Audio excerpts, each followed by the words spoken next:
Home Minister Govindas Konthoujam na Luchingba MLA Kangbu Amana Kamjong District ke Namli CHORO AMADI WANGLEE PHIBAM YENGSINKHRE YENGSINKHRE aduda MLA TH Bishwajit MLA Abdul Nasir MLA Kashim Washum MLA Thangjam Arun Kumar MLA Ram Muivasu Sarukyakhe YENGSINKHRE aduda awaba tarabu khunja singa hakthengna unaduna wari sanaki amadi khun singi phibam su yengsinkhe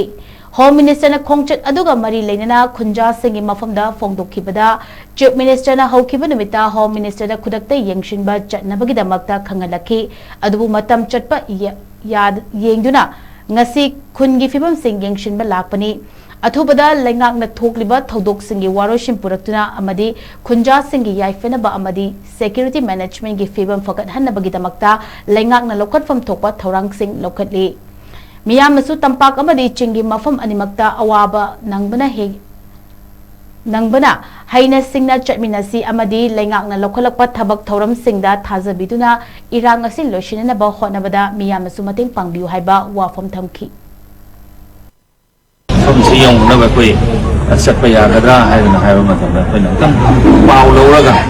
kudak hengsang ro matamda koi yobang ngadra ngamoidra haiba ski pau loraga koi chatse haiba ngasi morning da kung tari tagi imphal tagi koi laksa koi lai ba si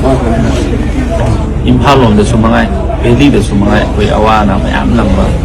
sai koi former minister habibi awana mayam nangba Sing da sawana mayam nangba si matam na dum porokpa adugo koina masi yamna cheksinna yamna singna yam haina akoi chatpa mathau tai adugo